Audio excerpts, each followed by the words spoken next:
अस्सलाम वालेकुम नाज़रीन, यौम दिफ़ाए पाकिस्तान के इस मौके पर ख़ुसूसी प्रोग्राम के साथ मैं हूँ अलीना शिगरी।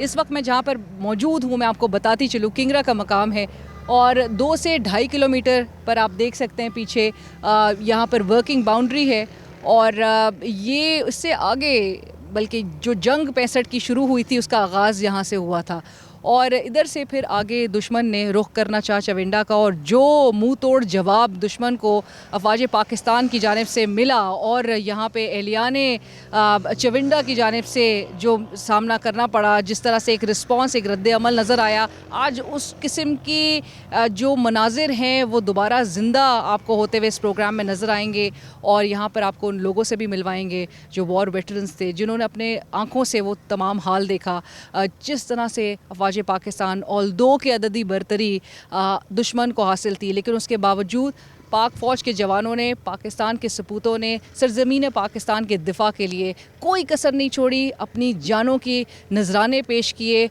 और अहलियान शहर ने जिस तरह से अफवाज पाकिस्तान के साथ शाना बशाना होकर दुश्मन का डट कर मुकाबला किया कि वो अपने टैंक्स किस तरह से छोड़ कर भागे, आज आपको प्रोग्राम में दिखाएंगे। आइए। 6 सितंबर हमारी तारीख में फतह और कामरानी की अलामत है।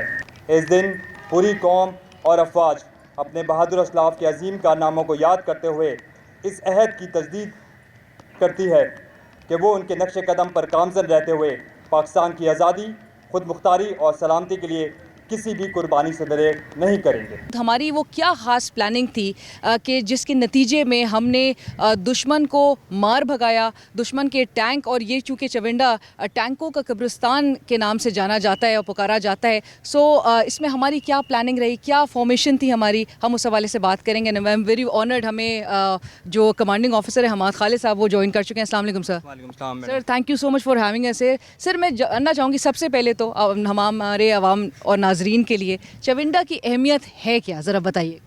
मैडम, जिधर हम खड़े हैं चविंडा, सेकेंड वर्ल्ड वॉर के बाद बैटल ऑफ कर्स्क हुई थी, जिसके बाद this is the biggest tank battle ever fought. दुश्मन जो है यहाँ अपनी 3 इन्फेंट्री डिवीज़न, 1 आर्मर डिवीज़न के साथ 7 सितंबर को दुश्मन ने इधर हमला किया विद द एम कि वो यहाँ से जीटी रोड तक जाए और पाकिस्तान में एक वेज क्रिएट करे और 2 हिस्सों में तकसीम करे। But you will be surprise to hear कि जीटी रोड तो बहुत दूर की बात है, दुश्मन 15 दिन लड़ने के बाद भी चविंडा से आगे ना जा सका और प्रेजेंटली हम जिस जगह पे खड़े हैं चविंडा, इधर उनका कब्रिस्तान बन चुका था। 600 से ज़्यादा उनके बंदे इधर मारे गए, 180 टैंक्स उनके डिस्ट्रॉय हुए और दुश्मन अपनी 300 लाशों के साथ यहाँ से भागा। जो हिस्टोरियंस लिखते हैं कि जब वो भागे तो अपने जूते, अपना इक्विपमेंट, हर चीज़ छोड़ के चले गए क्योंकि उन्हें भागने में आसानी और वापस पहुंच सके अपने मुल्क में। बिल्कुल। और सर, लोगों का रिस्पांस, क्योंकि यहाँ के एहलियाने चविंडा की मिसालें बहुत दी जाती हैं कि शहरियों ने किस तरह से अफवाज पाकिस्तान के साथ शाना बशाना हो के दुश्मन का डट कर मुकाबला किया, वो रिस्पांस क्या था? मैडम, ये जो पाकिस्तान आर्मी की सबसे बड़ी स्ट्रेंथ है ना, सबसे बड़ी स्ट्रेंथ मैं जो कहूँगा वो लोकल सपोर्ट थी। और 1965 में अगर हम कोई एक फैक्टर कहते हैं कि जिसकी वजह से पाकिस्तान आर्मी ये जंग जीती या पाकिस्तान ये जंग जीता, that was the local support. लोगों ने जिस तरह पाकिस्तान आर्मी का सपोर्ट किया है, जिस तरह उन्होंने जंग में हिस्सा लिया है, ऐसी मिसाल नहीं मिलती। Right sir. सर, मैं चाहूँगी कि हमें इस मैप के भी ज़रिए नाजरीन को बल्कि आप बताइए भी कि क्या हमारी फॉर्मेशन थी और हमारी चूँकि अददी अक्सरियत के लिहाज से हमारा दुश्मन जो है वो हमसे कई गुना ज़्यादा ताकतवर था, लेकिन उसके बावजूद हमने उसको शिकस्त से दो चार किया। जी, टू बी मोर प्रिसाइज, दुश्मन ने हमसे हमला किया था 3 इन्फेंट्री डिवीज़न और 1 आर्मर डिवीज़न के साथ। जो उनकी स्ट्रेंथ थी वो 3 से 4 गुना हमसे बड़ी थी। 3 डिफरेंट लोकेशन पे, सुचीतगढ़, चारवा सेक्टर और रामगढ़, ये 3 डिफरेंट लोकेशंस पे दुश्मन यहाँ से एंटर हुआ। सुचीतगढ़ में दुश्मन ने जब हमला किया तो उस वक्त उसने 30R और ओडा ब्रिज, ये 2 जगह थी जो कैप्चर किया। यहाँ हमारी 104 ब्रिगेड थी, उसने काउंटर अटैक लॉन्च किया और दुश्मन इस जगह से आगे ना जा सका। रामगढ़ सेक्टर में यहाँ दुश्मन ने जब हमला किया तो यहाँ हमारी 13 FF की बटालियन थी जिसने दुश्मन को मार भगाया और इस लोकेशन से आगे नहीं जा सके। Now this is the place, Charwa sector, जिसकी हम प्रेजेंटली बात कर रहे हैं। यहाँ दुश्मन ने अपनी 1 आर्मर डिवीज़न और 1 इन्फेंट्री डिवीज़न, मैं आसानी के लिए बताऊँ कि आर्मर डिवीज़न वो होती है जिसमें दुश्मन के टैंक होते हैं, जो मेन पंच होता है। दुश्मन ने आर्मर डिवीज़न को यहाँ 7-8 सितंबर को लॉन्च किया और चविंडा पहुँचते पहुँचते उसे 2 रेजिस्टेंस फेस करनी पड़ी, एक गडगोड़ के मकाम पे और एक फ्लोरा के मकाम पे। गडगोट पे हमारी 25 कैवलरी, जिसे मैन ऑफ स्टील भी कहते हैं, उसने दुश्मन को 8-9 सितंबर को रोका और दुश्मन को स्टेबल होते हुए 2 दिन लगे। दुश्मन फ्लोरा पहुंचता है और दोबारा यहाँ हमारी 25 कैवलरी उन्हें रोकती है। इस वक्त मैं आपको ये बताता चलूँ कि एक आर्मर डिवीज़न का मतलब है ऑलमोस्ट दुश्मन की 7 से 8 आर्मर की बटालियन और एक इन्फेंट्री, हमारे पास एक आर्मर की रेजिमेंट थी। जिस तरह यहाँ चविंडा के लोकल लोगों ने सपोर्ट की है, जिस तरह वो लोगों के साथ मिल के लड़े हैं, मेरा नहीं ख्याल इसकी मिसाल कहीं मिलती। मुझे अभी भी लोगों में वही जज्बा नज़र आता है और जिस तरह लोग पाक फ़ौज के साथ खड़े हैं, जिस तरह पाक फ़ौज को सपोर्ट कर रहे हैं, मेरा नहीं ख्याल कि दुनिया की कितनी भी बड़ी पावर हो, कोई सोच भी सकता है कि इस मुल्क की तरफ मैली आंख से देख सके। पाकिस्तान की तरफ जिसने भी एक नापाक इरादे के साथ देखा है, कोई साजिश की है, कोई प्रोपेगेंडा किया है, या पाकिस्तान को अगर किसी भी कुदरती आफात का सामना करना पड़ा है, लोग यहाँ के बड़े रेजिलिएंट हैं हमारी कौम। और जिस तरह से अपनी अफवाज पाकिस्तान के साथ शाना बशाना खड़े रहकर मुकाबला, हर तरह के हालात का मुकाबला किया जाता है। आजकल आपको पता है कि सैलाब और बारिशों का सिलसिला अभी भी जारी है मुल्क में और लोग जो हैं उससे दो चार हैं, लेकिन जिस रेजिलियंस के साथ निमटा जा रहा है, जिस रेजिलियंस के साथ लड़ा जा रहा है हालात से, उसकी वाकई कोई मिसाल नहीं मिलती। एक लाइब्रेरी है चविंडा की, जो लोकल लाइब्रेरी है, उसको हेड कर रहे हैं वसीकुर रहमान साहब, और हिस्टोरियन हैं, हमें पूरा बताएंगे इस वक्त कि वो जंग के हालात किस तरह के थे, एहलियान शहर का रिस्पांस किस तरह का था। और जो हम नंबर्स की हम हमेशा उसमें बात कर रहे होते हैं कि जी पाकिस्तान अपने दुश्मन के मुकाबले में उस तरह से ताकतवर नहीं था, लेकिन किस तरह से दुश्मन के तकब्बुर को खौफ में तब्दील किया और दुश्मन को यहाँ से मार भगाया, वो वसीकुर रहमान साहब बताएंगे। अस्सलाम वालेकुम sir, thank you so much for joining us. Wasiqur Rahman साहब, सबसे पहले तो इस चविंडा की जंग के हवाले से और यहाँ के लोगों का जो जज्बा जो देखा गया उस पर बताएं।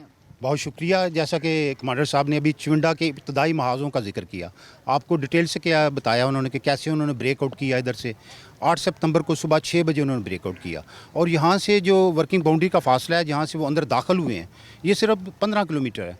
और ये 15 किलोमीटर का एरिया, आपको हैरान हो जाएंगे सुन के कि चविंडा के ऊपर उन्होंने हमला बाद में 14 तारीख को किया, यानी कि 6 दिन ये 15 किलोमीटर के एरिया में वो सर पटकते रहे हैं। और हमारी पाकिस्तान की उस वक्त जो सबसे ज़बरदस्त हैरान कुन बात है वो ये थी कि एक ब्रिगेड उनको फेस कर रहा था। 4 डिव को, जो टेक्निकली लोग हैं वो समझते हैं कि 4 डिवीज़न का जो हमला है वो सिर्फ एक ब्रिगेड यानी कि 3 बटालियन, एक आर्मड बटालियन थी हमारे पास, और उसमें भी से तकरीबन 15 के करीब टैंक जो हैं वो तबाह हो चुके थे पहले, और उन्होंने 30 टैंक की मदद से यहाँ चविंडा के मास पर, ये बड़ा ज़बरदस्त और ख़ूबसूरत सा यहाँ अल्लाह की एक नुसरत हमें मिली। और मैं उस नुसरत को बताता चलूँ कि कुरान करीम में सूरह अनफाल है, उसकी आयत नंबर 65 है, जिसमें अल्लाह करीम इरशाद फरमाते हैं कि अगर तुम में से 20 साबित कदम रहे तो 100 के ऊपर हावी आ जाएंगे, और अगर तुम में से 200 साबित कदम रहे तो 1000 के ऊपर गालिब आ जाएंगे।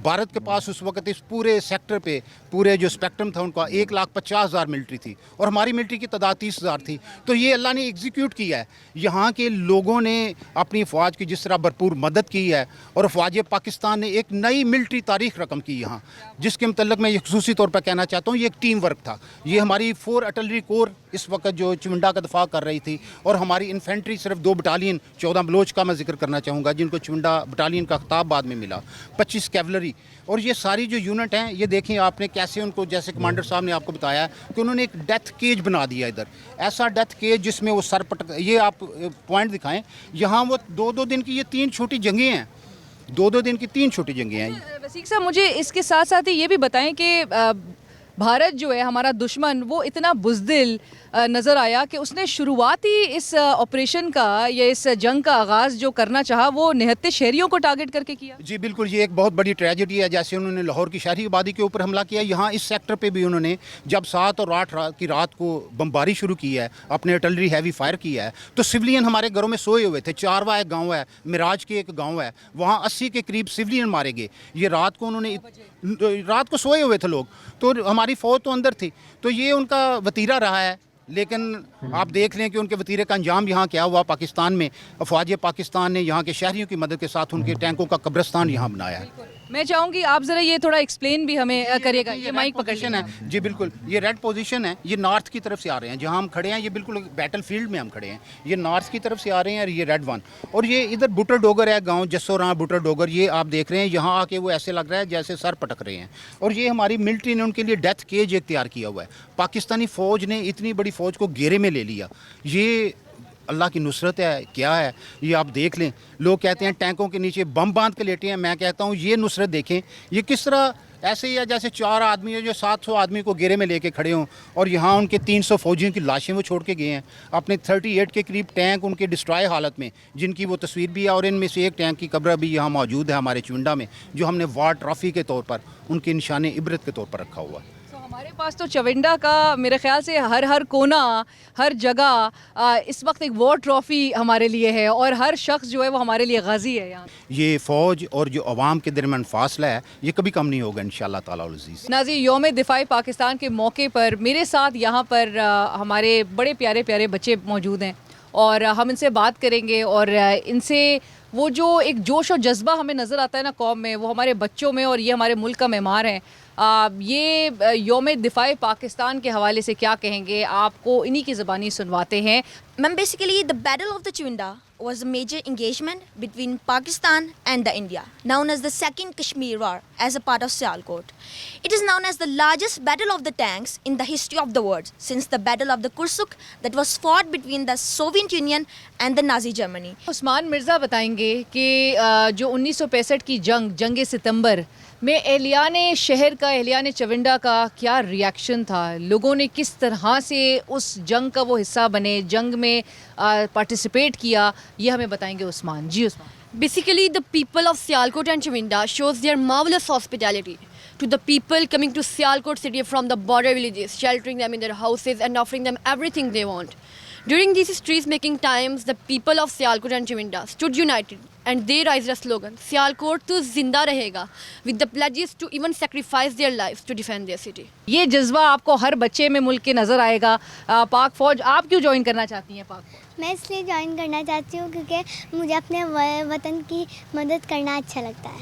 रहमतों ही रहमतों की दुआएं हल्के खुदा की खातिर, हमारी मिट्टी पे हर्फ आया तो अहद फतेह मुबीन लिखेंगे।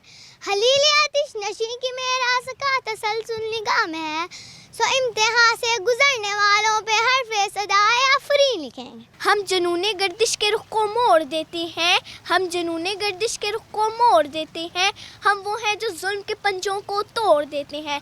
न देखना मेरे इस वतन को मैली निगाह से, न देखना मेरे इस वतन को मैली निगाह से, वरना ज़माना गवाह है, हम ऐसी आंखें अक्सर फोड़ देते हैं। और सुनो, ये सरजमीन पाक हर एक दुश्मन पर भारी है, ये खाके वतन हमें अपनी जान से प्यारी है। हमारे साथ मौजूद हैं इकरा मुस्तफ़ा साहिबा, जो कि असिस्टेंट कमिश्नर है पस्तूर की। अस्सलाम वालेकुम इकरा। वालेकुम अस्सलाम मैडम। शुक्रिया आपने हमारे लिए वक्त निकाला। इकरा, मैं जानना चाहूँगी आज यौम दिफ़ाई पाकिस्तान के मौके पर हम बात कर रहे हैं कि किस तरह से जंग सितंबर में लोगों ने अफवाज पाकिस्तान के साथ शाना बशाना दुश्मन का मुकाबला किया और दुश्मन को मार भगाया। यहाँ से टैंक छोड़ के भागे थे दुश्मन और किस तरह से ये जंग जो है वो टैंकों की जंग मशहूर हो गई। क्या कहेंगी लोगों के रिस्पांस और आज के हालात में लोग किस तरह से अपने फोर्सेस के साथ खड़ी हैं? बिस्मिल्लाहिर्रहमानिर्रहीम।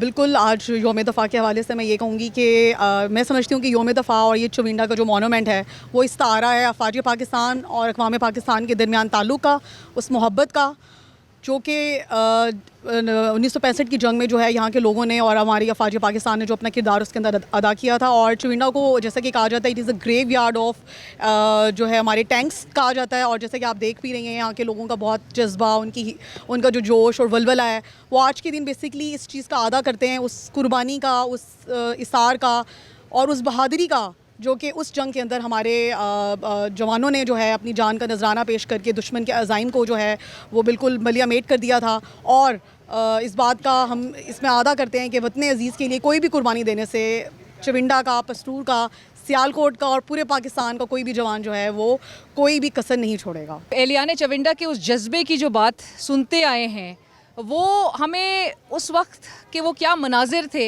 एहलियाने शहर का रिस्पॉन्स क्या था, रद्द-ए-अमल क्या था और किस तरह से उन्होंने अफवाज पाकिस्तान के साथ शाना बशाना इस जंग को लड़ा, दुश्मन का मुकाबला किस तरह डट के किया, वो हमें बताएंगे। हमारे साथ यहाँ के शहरी मौजूद हैं जो कि 65 की उस जंग का आंखों देखा हाल बताएंगे। हाजी साहब ज़रा बताएं तो हमारे नाज़रीन, हमारी ख़ासकर नई नस्ल को, आपने वो मनाजिर अपने आँखों देखे, आपका हाल है। मैं 6 सितंबर 1965 की उस कहानी की दास्तान छोटी सी बयान करूँगा जो मैंने अपनी आंखों 7 तारीख को जब तकरीर मैंने जनरल अयूब खान की सुनी कि ला इलाहा इल्लल्लाह मुहम्मद रसूलुल्लाह पढ़कर कौम के जवानों इस दुश्मन की तोपों का मुंह हमेशा के लिए मोड़ दो। तो मैंने हार लेकर अपने साथियों को साथ लेकर चिविंडे की सड़कों पर खड़ा हो गया, आर्मी को हार पहनाए और नारे तकबीर के नारे लगाए और हमने कहा हम भी आपके साथ जाने के लिए तैयार हैं। हमको आर्मी ने रोका। उसके बाद 7 तारीख को जब जंग शुरू हुई तो 8 तारीख को 9 तारीख के दरमियान में गटगोर के रास्ते में टैंकों का एक 600 टैंक का हमला था। हमारे जवानों ने बम बांध कर शहीद हो गए 10-12, तो 600 टैंक का हमला रुक गया। उसके बाद जो फ्लोरे से आगे क्रॉस कर चुके थे बॉर्डर से, वो पाकिस्तान की आर्मी ये पाकिस्तान चिन्ना स्टेशन पर थी और इंडिया की आर्मी अल्लड़ स्टेशन पर काबज हो गई थी। लाइन से क्रॉसिंग के लिए मुकाबला शुरू हुआ। आर्मी ने हमारी पाकिस्तान ने कहा कि ये लाइन क्रॉस तुम करके दिखाओ। पाकिस्तान की आर्मी चिंडा स्टेशन पर काबज थी और अल्लड़ के स्टेशन पर इंडिया काबज था। दरमियान में कम अज़ कम 2-3 हज़ार आदमी उनका क्रॉस कर चुका था। जहाँ स्टेशन के सामने आबादी है उसके नीचे कम अज़ कम 3-4 हज़ार लाशें पड़ी हुई थी, इंडिया के टुकड़े टुकड़े बमैर टैंक। वो तमाम को पाकिस्तान आर्मी ने दफन किया और टैंकों पर कब्जा किया। हमारा जज्बा उस वक्त भी वही था। चिविंडे की वहाँ उस वक्त 12,000 थी, अब 80,000 की आबादी है। एक एक बच्चा कुर्बान होने के लिए मुल्क पर तैयार है। पाकिस्तान जिंदाबाद, आर्मी पाकिस्तान जिंदाबाद, नाराए तकबीर, अल्लाह अकबर। बहुत शुक्रिया सर, बहुत शुक्रिया। सलाम है आपको, सलामत रहें। सलाम है इस जज्बे को जो कि वो कहते हैं कि भी अब भी वो जज्बा जो 1965 की जंग में देखा गया वो अब भी जिंदा है। अब भी बच्चे बच्चे में ये जज्बा नज़र आता है।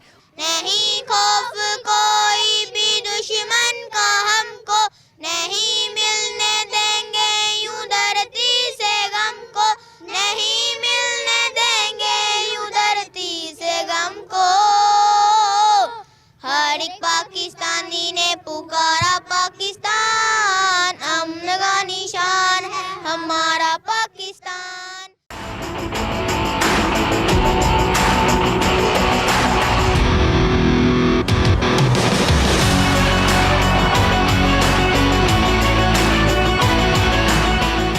नाज़रीन, 1965 की जंग में यहाँ का हर शहरी सिपाही बन चुका था और जिस तरह से दिलेरी, बहादुरी और जुर्रत का मुजाहरा करते हुए अफवाज पाकिस्तान के साथ यहाँ के शहरी शाना बशाना होकर दुश्मन का मुकाबला करते हुए नज़र आए। आइए तारीख़ को एक बार फिर ज़िंदा करते हैं। ये एक्चुअली वही बैटल फील्ड, वही ग्राउंड है जहाँ पे दुश्मन के टैंकों का कब्रिस्तान बनाया था। 25 कैवलरी, जिसे मैन ऑफ स्टील भी कहा जाता है, उस यूनिट ने यहाँ पे दुश्मन के लिए पहले से एक जाल बिछा रखा था और दुश्मन के पहुँचते साथ ही दुश्मन को सरप्राइज़ देके इस जगह को कब्रिस्तान में कन्वर्ट कर दिया गया और अगले दिन दुश्मन की 300 से ज़्यादा लाशें यहाँ पे मौजूद थी। उसके अलावा उन टैंकों की लाशें अलग हैं जो यहाँ पे वॉर ट्रॉफी के तौर पे पाकिस्तान के पास अभी भी मौजूद हैं। हमारे लिए बड़ी एजाज़ की बात है कि हमारे साथ वॉर वेटरन जो कि 25 कैवलरी के उस वक्त सोल्जर थे और सर हमारे साथ यहाँ पर मौजूद है। ਇਹ ਜਿਸ ਵਕਤ ਮੇਰਾ ਉਹਦਾ ਧਿਆਨ ਪੈ ਗਿਆ ਇਸ ਪਾਸੋਂ ਦੌੜੇ ਜਾਂਦੇ ਤੇ 2 ਜਵਾਨ ਉਹਨਾਂ ਦੇ ਹੱਥ ਹਥਿਆਰ ਨੇ। ਮੈਂ ਹੈ ਮੇਰੇ ਦੁਸ਼ਮਣ ਨੇ, ਹੋਰ ਨਹੀਂ ਕਿਤੇ ਜਾ ਰਹੇ। ਮੈਂ ਉਸੇ ਵਕਤ ਫਾਇਰ ਮਾਰ ਕੇ ਦੋਵੇਂ ਉੱਥੇ ਮਾਰ ਦਿੱਤੇ ਨੇ। ਉਹ ਇੱਕ ਜਿਹੜਾ ਇੱਕੋ ਸਾਹ ਲੈਂਦਾ ਸੀ ਅਜੇ ਤੇ ਹੱਥ ਜੋੜ ਕੇ ਆਂਦਾ ਮੇਰਾ ਨਿੱਕਾ ਨਿੱਕਾ ਬਾਲ ਬੱਚਾ ਮੈਨੂੰ ਨਾ ਮਾਰੋ। ਆਪਣੀ ਜਿੰਨੀ ਵੀ ਲੜਾਈ ਕੀਤੀ ਹੈ ਨਾ ਸਹੀ ਮੈਨੇ ਨਾ ਕੀਤੀ, ਗੈਰਤ ਰੱਖ ਕੇ ਵੀ ਅਸੀਂ ਮੁਸਲਮਾਨ, ਆਪਣਾ ਦੇਸ਼ ਕਿਉਂ ਉਹਨਾਂ ਨੂੰ ਨੇੜੇ ਲੱਗਣ ਨਹੀਂ। ਹਾਂਜੀ, ਇੱਥੇ ਤੇ ਆ ਕੁਝ ਹੋਇਆ। आपको खुद को भी लगी है हाथ? हाँ जी, आह सरिया बाजू है चुपिया। एक आ टुकड़ा वेख्या जी, एक आ टुकड़ा 5 रौंद इत्थे लगे, फिर भी मैं डिग्गा नहीं, खलोता रहा। खारियां सीए में चाया, मेरा ही मास ला के इसे मास से ला के तो पूरा किया। ये चुंडा एक ऐसी धरती है, यहाँ से जो भी फूल खिलेगा वो उसमें शहीदों के खून की खुशबू ज़रूर आएगी। मैं उस वक्त यहाँ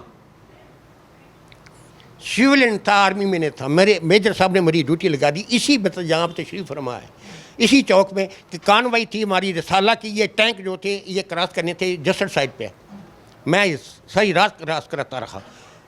वो जब चले गए हैं इधर से इन्होंने अटैक कर दिया। ये तो रात फिर वो 10 बजे वापस आए हैं हमारे टैंक कुछ उधर से जसर से। फिर इसका फेस किया है हमारी जो आर्मी के, खुदा की कसम मैं इसी में रहा हूँ, मैं घूमता रहा हूँ। मौत का मुझे खौफ ही नहीं था कि मौत क्या होती है। हमारे जवान थे, उनके जब अटैक करती थी एयर लाइन उनके, तो हमारे जो ये टैंकों में थे सर, जवान ऊपर आकर मतलब के खड़े हो जाते थे वो टैंक के ऊपर, इतने जज्बे में थे, मतलब कि वो कर रहे थे। हमारे पास जो होता था, हम सिविलियन थे, कुछ आदमी शहीद हो गए हमारे, कुछ टैंकों के नीचे चले गए, लेकिन मैं ये कहता हूँ कि उन शहीदों ने जो चिराग जलाए हैं वो क़यामत तक रोशनी देते रहेंगे। उसकी रोशनी में हमारे जो गाजी हैं, हमारे जो साथी हैं, हमारे जो बच्चे हैं, इंशाल्लाह वो अपनी मंजिल को पा लेंगे। मैंने खुद अपनी आंखों से देखी है सिख हिंदू ऐसे पड़े हुए बहुत ये एरिया में, खुद मैंने अपनी आंखों से देखी। एक गांव है साथ ही फलौड़ा, ज़मीन है, मैं देखा तो इतना बड़ा था, मैं बोला क्या चीज़ है, वो मैंने उठाया ले आया मोढ़े पे। जब यहाँ चौंक पे आया तो ऐसे यहाँ हमारे जवान घूम रहे थे, और बेटा क्या ये, मैं ये लोहा है अब देगा, बोलता ये बम है, मैं बम है ये, इधर से अब उठा के रहा, उन्होंने लिया अपना उसको कुछ किया, बरूद अपना निकाला, ये ले जाओ आप, मुझे नहीं मालूम था ये क्या चीज़ है।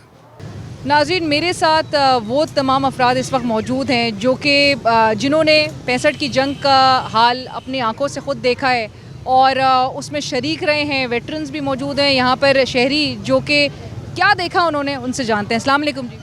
जी सलाम, बशीर अहमद बाजवा बोल रहे हैं। मैं यादगार कर्नल साहब की यादगार लेफ्टिनेंट कर्नल अब्दुल-रहमान 17 जुर्त में मैं 6 सितंबर तो लाके 11 तक यहाँ ही रहा हूँ और जनाब जिथे जंग दे विच रहा हूँ और जंग दे विच लंगर पहुँचाते रहे हैं, गोले पहुँचाते रहे हैं फौजी जवानों ने बड़ा बहादुरी का काम विखाया। कई जवानों ने छातियाँ से बंब बन गए, टैंकों के अगे लेटे ने। यह जनाब मैंने टैंक दिखवाया, इतने टैंक ब्रिगेड साहब ने कहा, मैं सारे चौक के कुछ होना चाहिए, चौक जरा ना रोड जड़े नीवे हो गए ने तो बरस पे तो पानी, तो आंदा है मैं क्या चौक में कुछ होना चाहिए, आंदा चौक को रुकावट होगी, मैं क्या नहीं सर चौक को सजावट होगी। ब्रिगेडियर वो आंदा यस वेरी गुड।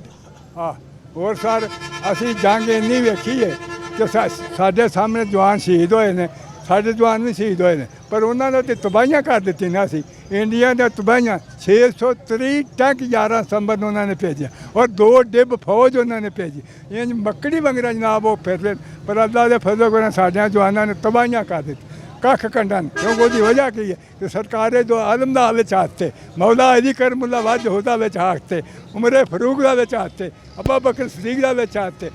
ऐसे मालूम होता था जैसे यहाँ कब्रिस्तान बना हुआ है टैंकों का। वो जो कफार थे उनकी लाशें इतनी ज़्यादा तादाद में थी कि वो कोई बंदा काउंट नहीं कर सकता था। जो दुश्मन ने दुनिया की तारीख का सब तो बड़ा अटैक 600 टैंक का, और ਉਹਦੇ मुकाबले तो साढ़े चंद जवानों ने जिस बहादुरी का मुजाहरा किया, ये दुनिया च एक मिसाल है।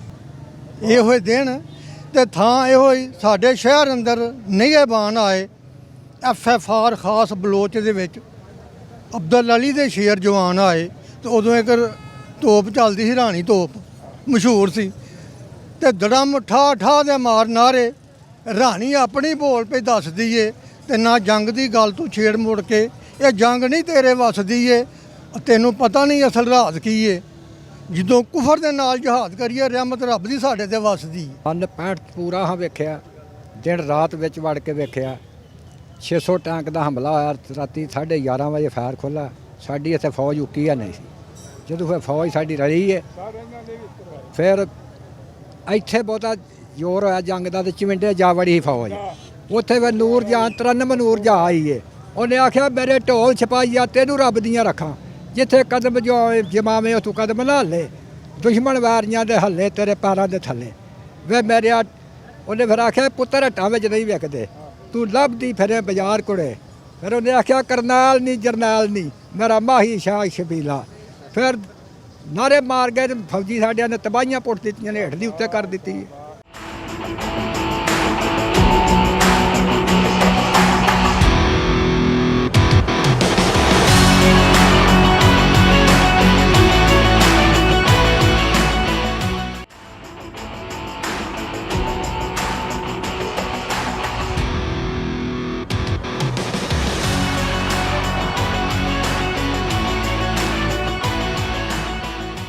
इस वक्त मैं उस मकाम पर मौजूद हूँ जहाँ पर टैंकों की जंग लड़ी गई और इस मकाम को टैंकों का कब्रिस्तान बना दिया गया। और जिस तरह पाक फ़ौज के जवानों ने शहरियों के साथ मिल के शाना बशाना जिस तरह से ये दुश्मन का मुकाबला किया उसकी मिसाल नहीं मिलती। और एक लम्हे के लिए अगर सोचा जाए कि ये वो ही मकाम है कि जहाँ पर आज मैं मौजूद हूँ और सांस ले रही हूँ, लेकिन 1965 की जंग के दौरान यहाँ पर वो धूल, वो टैंकों की गनगरज, वो गोला बारूद की आवाज़ें, जिस तरह से वो मनाजिर होंगे ज़रा सोचिए। और वहाँ जो दुश्मन ये सोच कर आ रहा था कि वो यहाँ पर आकर चाय पिएगा, उसको यहाँ उसकी लाशें धूल चाटती हुई दिखाई दे रही थी। ਜਦੋਂ ਇੰਡੀਆ ਦਾ ਫਿਰ ਜੰਗ ਅਟੈਕ ਉਹਨਾਂ ਅਟੈਕ ਕੀਤਾ ਨਾ 600 ਟੈਂਕ ਦਾ, ਫਿਰ ਸਾਡੀ ਫੌਜ ਜਿਹੜੀ ਹੈ ਨਾ ਉਹ ਬੰਬ ਬਣ ਕੇ ਨਾ ਤੇ ਥੱਲੇ ਲੇਟ ਗਈ। ਜਦੋਂ ਫਿਰ ਸਾਡੀ ਫੌਜ ਨੇ ਉਹਨਾਂ ਨੂੰ ਉਡਾਇਆ ਨਾ, ਇੱਕ ਪਾਸੋਂ ਟੈਂਕ ਉੱਡਣੇ ਸ਼ੁਰੂ ਹੋਏ ਨੇ, ਉਹਨਾਂ ਨੂੰ ਅਫਰਾ ਤਫਰੀ, ਉਹਨਾਂ ਨੂੰ ਪਤਾ ਹੀ ਨਹੀਂ ਲੱਗਾ ਕਿ ਸਾਡੇ ਨਾਲ ਹੋਣ ਕੀ ਗਿਆ ਵੀ ਇਹ ਜਜ਼ਬਾ ਮਾਨੀ ਸੀ। ਇਹ ਪੀਰ ਅਲੀ ਮੁਸ਼ਕਿਲ ਖਾਂ ਸ਼ੇਰ ਖੁਦਾ ਨੂੰ ਮੰਨਣ ਆਏ ਨੇ। ਸਾਡੀ ਫੌਜ ਜਦੋਂ ਨਾਰਾ ਮਾਰਦੀ ਹੈ ਨਾ ਪੀਰ ਅਲੀ ਮੁਸ਼ਕਿਲ ਖਾਂ ਸ਼ੇਰ ਖੁਦਾ ਦਾ ਪੰਜਤਨ ਪਾਕ ਨੂੰ ਮੰਨਦੀ ਹੈ ਨਾ, ਇਹਨਾਂ ਨੂੰ ਫਿਰ ਕੋਈ ਡਰ ਨਹੀਂ ਰਹਿੰਦਾ, ਕੋਈ ਖਤਰਾ ਨਹੀਂ ਰਹਿੰਦਾ। ਇਹ ਫਿਰ ਐਡਾ ਕਿ ਜਜ਼ਬਾ ਹੋ ਜਾਂਦਾ ਨਾ, ਜਿਹੜਾ ਵੀ ਮੁਸਲਮਾਨ ਪੀਰ ਅਲੀ ਦਾ ਨਾਰਾ ਮਾਰਦਾ ਉਹਦਾ ਜਜ਼ਬਾ ਹੋ ਜਾਂਦਾ ਕਿ ਅਸੀਂ ਗਾਂਹ ਹੋ ਕੇ ਲੜੀਏ। ਦੁਸ਼ਮਣ ਤੇ ਫਿਰ ਸਾਨੂੰ ਲੱਭਦਾ ਹੀ ਨਹੀਂ ਕਿ ਦੁਸ਼ਮਣ ਕੋਈ ਸ਼ੈ ਹੈ, ਸਾਨੂੰ ਦੁਸ਼ਮਣ ਕੀੜੀਆਂ ਜਾਪਦਾ। ਇਹ ਫਿਰ ਸ਼ੇਰ ਨੇ ਸਾਡੇ ਫੌਜ ਦੇ, ਇਹ ਮਾਸ਼ਾਅੱਲਾ ਲਲਕਾਰਦੇ ਨੇ ਜਿਹਨੂੰ ਇਹਨਾਂ ਦਾ ਤਾਂ ਨਾਰਾ ਹੀ ਉਹਨਾਂ ਦਾ ਜਿਹੜਾ ਨਾ ਉਹਨਾਂ ਦਾ ਨਾਰਾ ਹੀ ਲੱਗ ਜਾਂਦਾ। ਜਿਹੜਾ ਪਾਕਿਸਤਾਨ ਦੇ ਫੌਜ ਦਾ ਨਾਰਾ ਹੈ ਨਾ, ਇਹ ਜਦੋਂ ਜਜ਼ਬੇ ਦੇ ਨਾਲ ਆਪਣਾ ਇੱਕ ਜਾਨ ਹੋ ਕੇ ਯਕਸ਼ਾਂ ਨਾਰਾ ਮਾਰਦੇ ਨੇ ਨਾ, ਇਹ ਉਹਨਾਂ ਦੀ ਜਾਨ ही निकल जाती है उस टाइम। नाज़ी, इस वक्त मैं यादगार शोदा पे मौजूद हूँ और हम मुहावरतन तो ये बात सुनते हैं कि हमारे जवान सीसे पलाई दीवार बन के खड़े हो गए, लेकिन इसकी अमली तशरीह, अमली मुज़ाहिरा हम चविंडा के मकाम पे देखते हैं। और जिस तरह से हमारे पाक फ़ौज के जवानों ने अपनी जानों की परवाह किए बग़ैर दुश्मन का डट कर मुकाबला किया।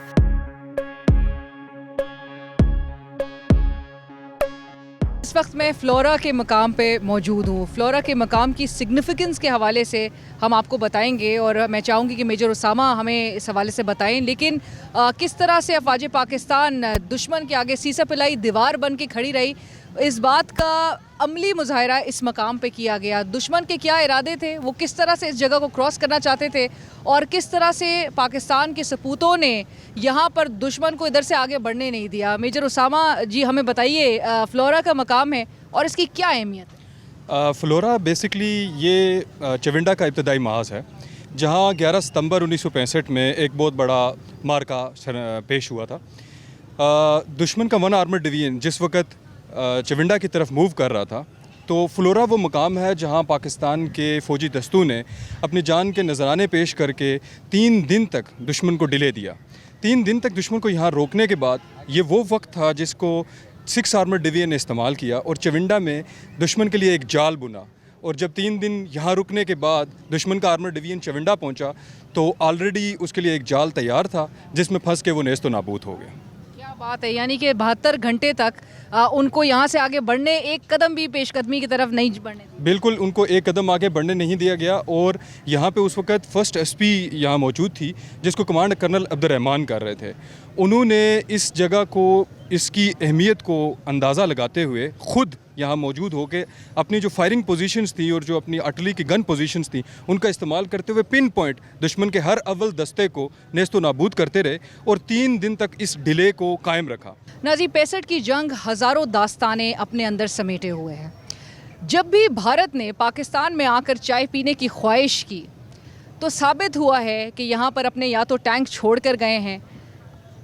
27 फरवरी को हमने देखा यहाँ पर भारत की जानिब से आया जाता है जहाज़ गिराने की नीयत से और अपना जहाज़ तबाह करके हमने फिर भी चाय पिलाकर उनको वापस भेजा है। तो ये चीज़ सबके सामने है कि भारत ने जब जब पाकिस्तानी चाय की ख्वाहिश की उसे वो चाय करोड़ों रुपए की पड़ी है और साथ साथ रुसवाई हमेशा मुफ्त में मिली है।